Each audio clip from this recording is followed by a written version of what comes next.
For 11 years, she rented the same apartment. Same building, same floor, same view of the parking lot. She doesn't own a single piece of real estate. Never has. Her parents ask about it every Thanksgiving. Meanwhile, her coworker just closed on a 4-bedroom colonial and won't stop talking about the countertops. Her college roommate posts photos of a backyard with a fire pit and a caption about building equity and planting roots. And she just renews her lease every February and says nothing. Everyone assumes she's behind. Everyone assumes she's bad with money, or afraid of commitment, or just hasn't figured it out yet. She doesn't correct them. She doesn't explain. She just keeps renewing the lease. And last month, she told her boss she's done. Not switching jobs, not taking a sabbatical. Done. 47 years old. No inheritance. No tech IPO. No lottery ticket. She just stopped needing to work. And the only people who weren't confused were the ones who'd actually seen her bank statements. You won't see her bank statements. But by the end of this, you're going to understand exactly what she did that the homeowner with the fire pit cannot do for another 19 years. And it starts with a lie so deeply embedded in how you think about money that you've never once thought to question it. The lie is this: renting is throwing money away. You've heard it so many times, it doesn't even sound like an opinion anymore. It sounds like gravity, like a fact of nature. Like something that's just obviously, inarguably, mathematically true. Landlord gets rich, tenant stays poor. End of story. But watch what actually happens when someone buys a house. Not what they post online, not what they tell their parents.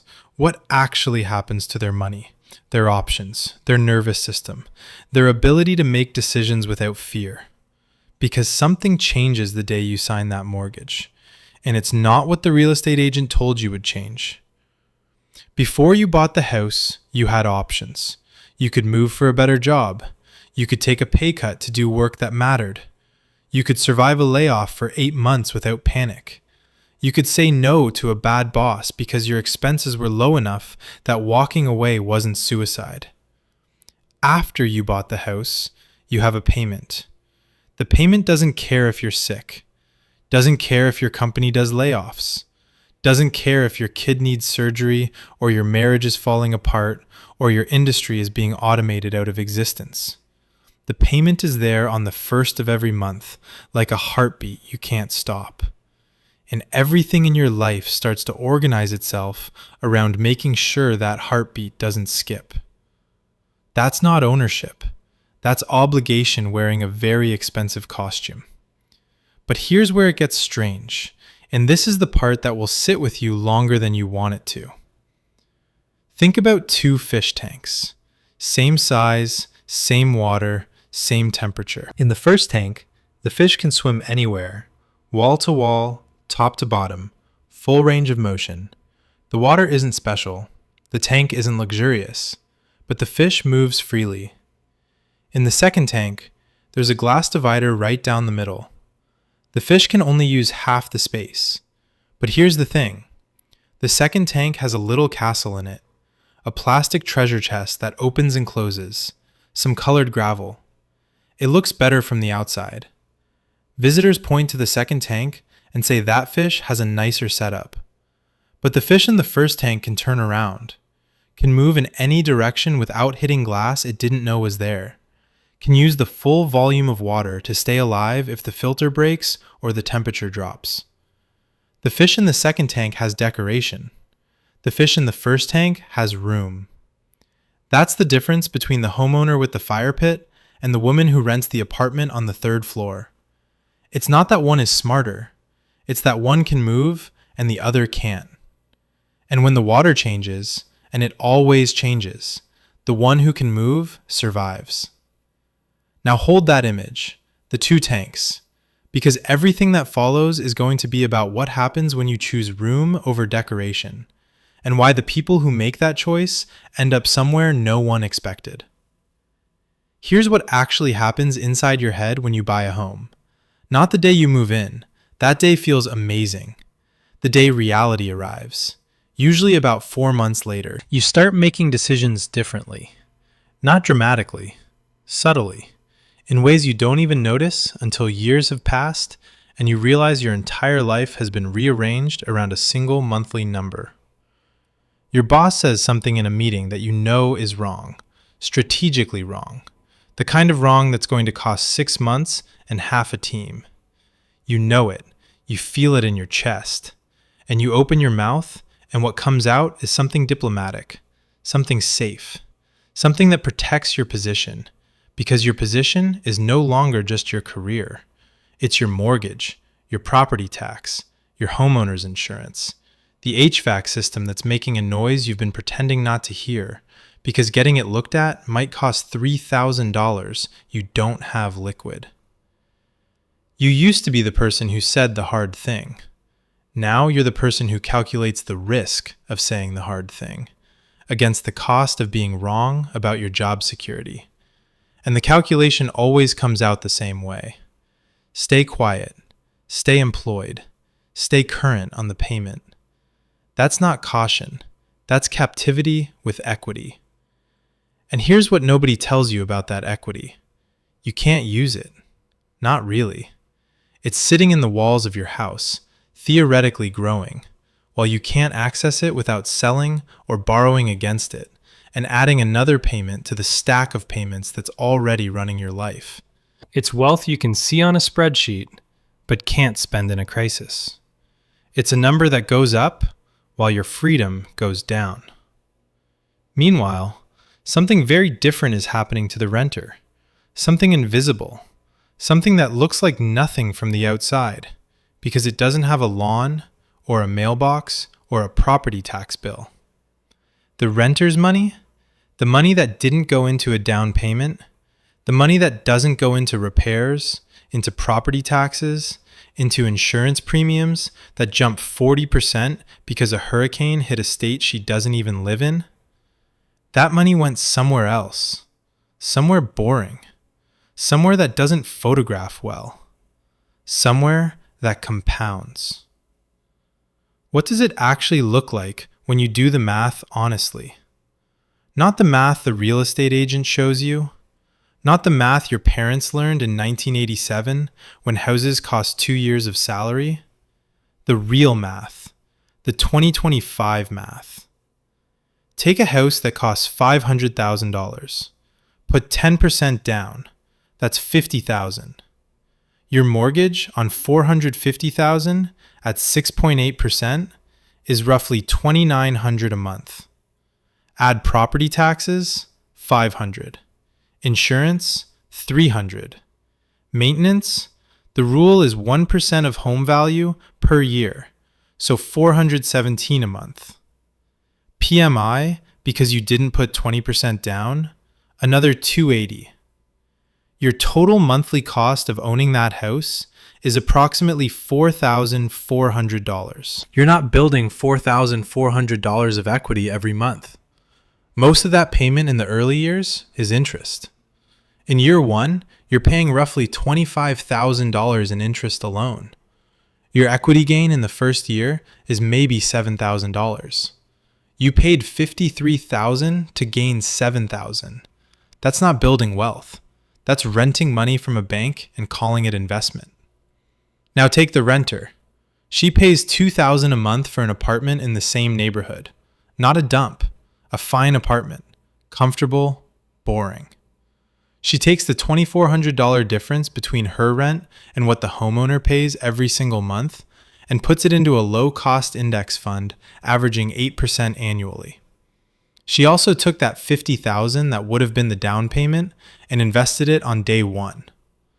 After 10 years, the homeowner has roughly $120,000 in equity, assuming 3% annual appreciation and a slowly amortizing loan. They also have a house that needs a new roof, possibly a new furnace, and definitely has some plumbing situation developing that they're not ready to think about. The renter has $460,000. Liquid, accessible, no tenants to manage, no maintenance calls at midnight, no property tax surprises, no insurance disputes after a storm, just a brokerage account that grows while she sleeps. And here's the number that changes everything. At $460,000 invested, earning 8%, she's generating roughly $36,000 a year in returns, $3,000 a month. Her rent is $2,000. Her investments are now paying her rent, and she still has growth left over. The homeowner still has a payment. The renter has a choice. But this isn't really about math. The math is just confirmation of something that already happened. Something that happened in how they see themselves, how they negotiate, how they sleep, how they sit in a room where someone is offering them something that isn't good enough. There's a specific posture that people develop when they have options. Not arrogance, not indifference, just stillness. The kind of stillness that comes from knowing you don't need this particular outcome. You'd like it, but you don't need it. And everyone in the room can feel the difference. The homeowner walks into a salary negotiation carrying invisible weight. They need the raise, not because they're greedy, because the boiler needs replacing and their property taxes went up 11% and their adjustable rate is about to adjust, and they haven't been able to invest $1 in 8 months. The negotiation isn't a conversation, it's a lifeline. The renter walks into the same negotiation carrying nothing. Her expenses are low. Her investments cover most of her life. She'd like more money, of course, but she doesn't need it in the way that makes you accept bad terms. And the person across the table can feel that. Leverage isn't something you argue for. It's something the other person senses. And the renter has it because she can walk away. She can always walk away. From the job, from the city, from the negotiation, from the relationship, from the deal. She has the thing that most people sacrifice the moment they sign a 30-year mortgage. She has the ability to choose nothing and be fine. That's not a financial position. That's an identity. She's become the kind of person who doesn't need permission from a bank or a boss or a market cycle to make decisions about her own life. And that identity changes everything it touches. How she speaks, how she waits, how she responds to pressure, how she doesn't respond to pressure. The patience to let a bad opportunity pass without panic, because there will be another one, and she'll still be here, still solvent, still free. Wealth is not money. Wealth is the number of bad options you can survive without fear. Read that through the lens of everything you've just heard. The homeowner has money locked in walls they can't access without selling or borrowing. The renter has money she can touch tomorrow. The homeowner survives a job loss for maybe 2 months before the anxiety becomes structural. The renter survives it for years without changing a single thing about her Tuesday. The homeowner's options narrow every time rates rise, every time taxes increase, every time something breaks. The renter's options expand every single month because the gap between what she earns and what she needs keeps widening, and the surplus keeps compounding. One of them looks successful. The other one is. Now here's where people destroy this. And I want to be very specific because this is the exact point where the logic breaks, and people who understood everything I just said go right back to the trap they were trying to escape. The mistake is not renting versus buying. The mistake is renting and then spending like a homeowner anyway. The entire advantage of renting, every single mathematical and psychological benefit, depends on one thing: the gap. The difference between what you pay in rent and what a homeowner pays in total housing costs must go somewhere productive. If you rent a $2,000 apartment and then spend the extra $2,400 a month on a car you don't need, dinners you won't remember, and subscriptions you forgot you have, then you didn't choose freedom. You chose a different kind of cage, one without equity. The woman in the apartment didn't just rent. She captured the difference every single month, without drama, without announcing it, without turning it into a lifestyle brand or a podcast. She just set up an automatic transfer and forgot about it, and let time do what time does when you give it something to work with. The other mistake is more subtle and more dangerous. It's the belief that you have to decide right now, that renting forever and buying immediately are the only two options. They're not. The real power is in refusing to make an irreversible financial commitment until the math is so clearly in your favor that it barely feels like a risk. Maybe that's at 40. Maybe it's at 50. Maybe it's never. Maybe it's in a different city or a different market or after a correction that makes prices rational again. The point isn't never buy.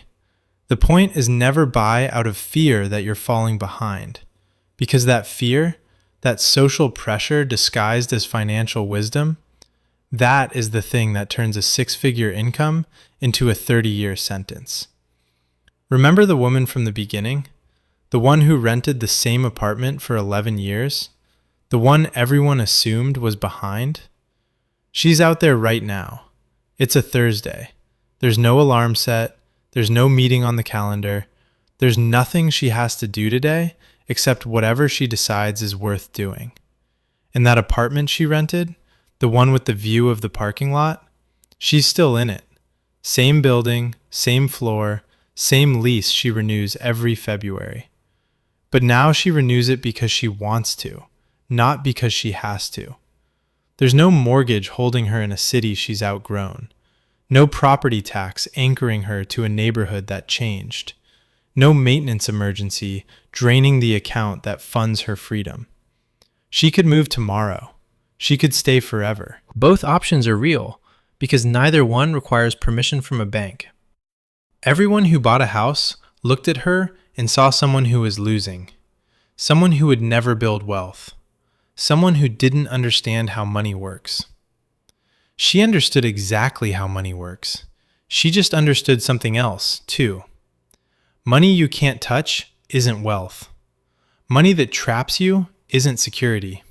And a house you can't afford to leave isn't a home. It's a job you can never quit. If you enjoyed this video, please leave a like and subscribe. This helps me to create videos like this.